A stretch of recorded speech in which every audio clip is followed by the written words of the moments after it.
Hi there. Happy New Year. I can't believe it's already 2025. That sounds so weird to say, but here we are. My name is Kathy Brown. I'm a registered dietitian, nutritionist, and certified personal trainer. And I work with active women over 40 to find nutrition and wellness solutions that are sustainable to help you live healthier, more active lives for longer lives to boost energy and metabolism and just overall feel well. And I am so happy to see you. So in 2024, there were some food and wellness trends that I thought really have legs and are going to keep going for the long term. So I wanted to talk about some of those today. And if you haven't already started implementing them into your lifestyle, maybe consider doing so because I think these are great.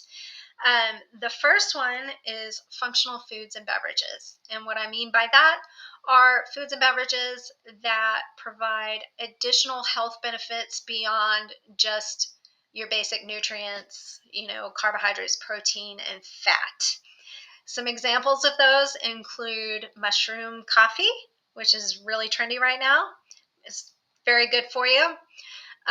There's prebiotic and probiotic sodas and teas, kombucha, which is a natural fermented tea, and adaptogen teas and beverages. So, if you're not familiar with adaptogens, these are plant foods or extracts that provide an adaptive effect for your stress system. Basically, just like exercise, they help your body get more acclimated to stress so that you're able to respond um, with less extreme reactions to stress. So they help to ease anxiety, things like that. All right, so the second trend that I really like from 2024 is hydration. All of a sudden, hydration has become all the rage with the popularity of Stanley cups, and you have a lot more electrolyte formulas to put in your water. And I've even heard from people that their medical providers are recommending that they use electrolyte beverages just in their day to day. I think this is particularly beneficial if you're highly active, if you exercise a lot, because losing sweat does deplete some of those electrolytes, particularly sodium, which tends to be the highest or the yeah, the most common electrolyte that is included in these electrolyte formulas.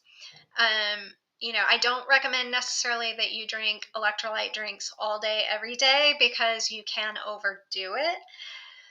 But if you're losing sweat, then the repletion of those electrolytes, replacing them, is a good idea.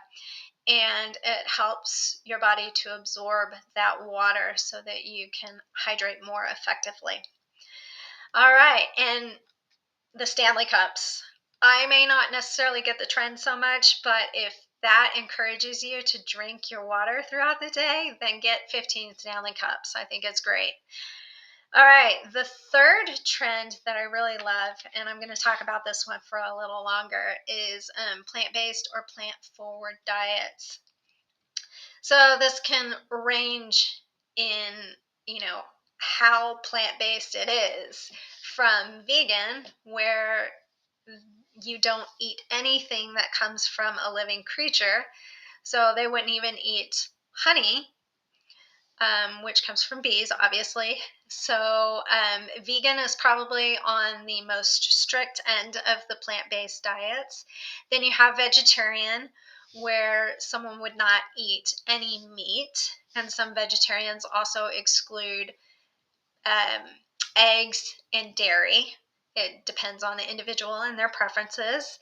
And then there's just a plant forward diet where you eat more plants than animal products, and it can vary in, how much and how little of the animal products you do include in your diet. But regardless, plant-based diets are all the rage, and there is so much research to back up the health benefits of plant-based diets that I can't help but get excited that more people are on board with this. Plants in general provide phytonutrients. Phytonutrients literally means plant nutrients. And so these aren't going to be your typical vitamins and minerals. These are different nutrients, and each one of them it varies by like the color of fruit or vegetable that you're eating. So a red pepper is going to have very different phytonutrients and different vitamins than a green spinach, for instance.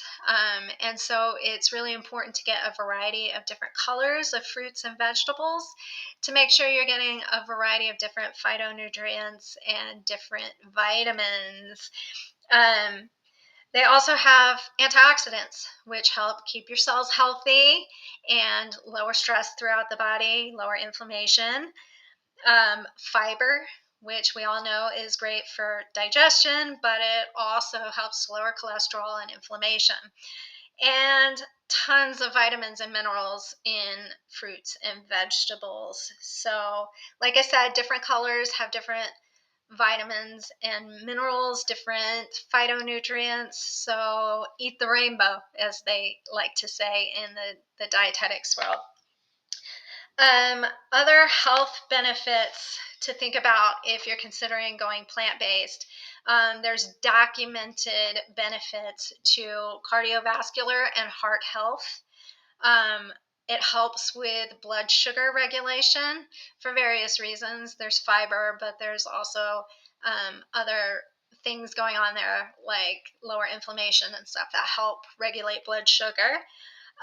Liver and kidney health, anti-inflammatory, as we've already talked about, and digestive and gut health, helping that microbiome in your gut stay healthy. Feeding those good microbes is really, really important for your overall health.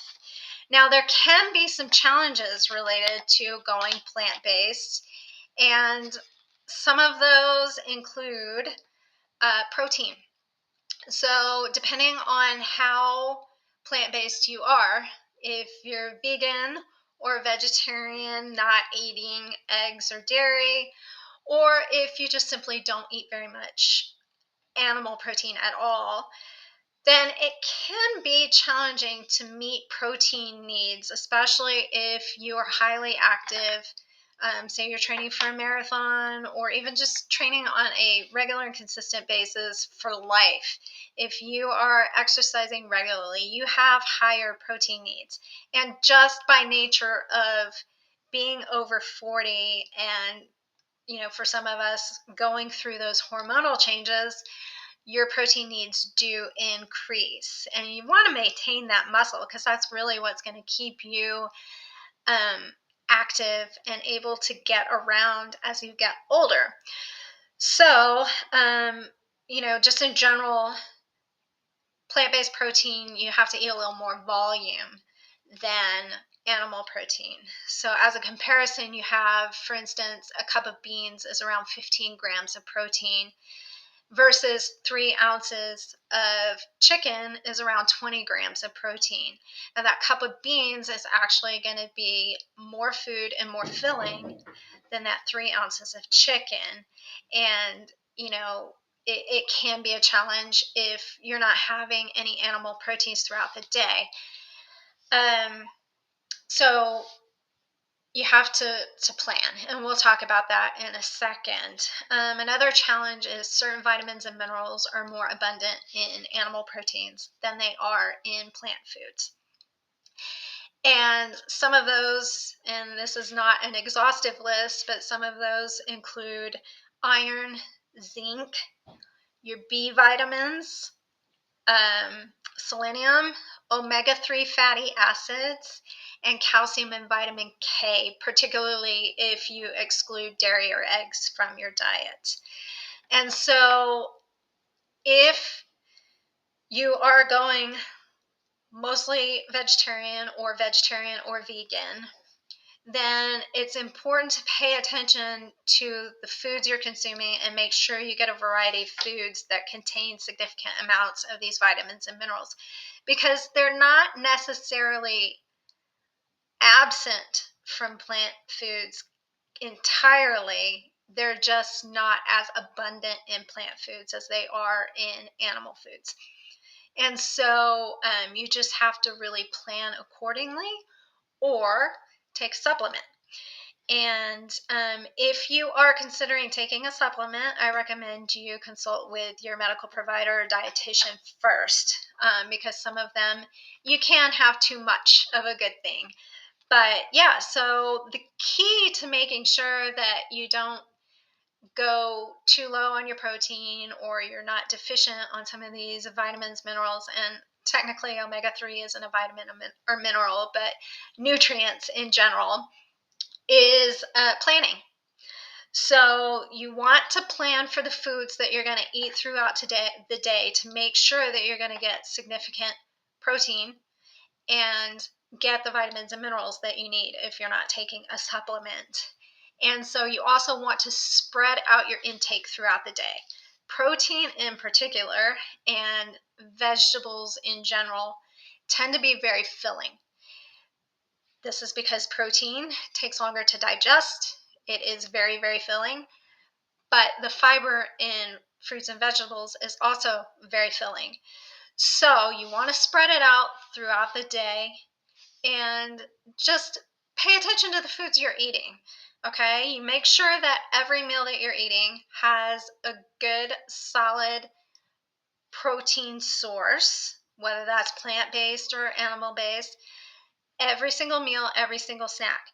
You want to make sure that you're eating a variety of different fruits, vegetables, nuts, seeds. These are where you're going to get your vitamins and minerals that you need that you might not get from, that you might not get as much of when you're reducing or eliminating animal proteins from your diet. Okay, like we talked about, take supplements as needed, but definitely talk to your provider before you start taking a supplement. And slowly increase your fiber intake. Okay, so going plant-based is great, but your body is going to go into a little bit of shock if you all of a sudden go from eating like 1 serving of vegetables a day to eating 5 servings of vegetables a day. It actually has quite the opposite effect of what most of us associate with fiber. Fiber generally keeps you regular and helps you to have regular bowel movements. But if you all of a sudden just inundate your body with a bunch of fiber, the body is not going to know how to process it. And oftentimes that leads to significant bloating and constipation. So you want to increase it gradually until you get to where you need to be. And so this is a process and it does take time. And the more fiber you're eating, the more you really need to focus on that hydration that we already talked about, because fiber can upset your digestive tract if you are not sufficiently hydrated, and it utilizes more water the more fiber you eat.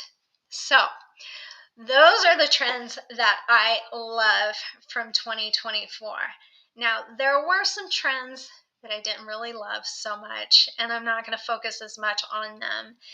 But in general, I really don't love a lot of the TikTok trends.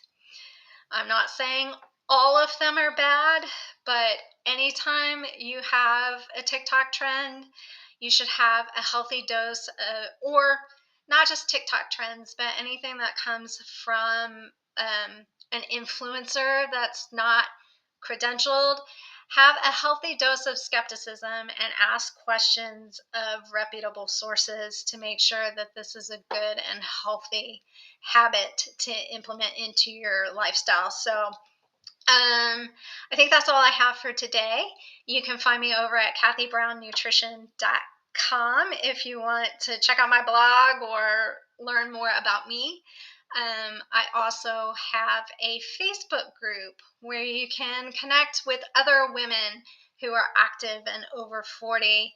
And that is called Fit, Fearless, and Fed Women Run the World. So I encourage you to come over and join. You have to just submit your request to join, and once I get it, I will approve you and let you in. We keep it private to minimize the trolls, but it's a great place to connect with other women who may be going through a lot of the same stuff you are. So I hope to see you over there, and happy 2025. I hope this is the best year yet for everybody. All right, until next time, thank you. Bye.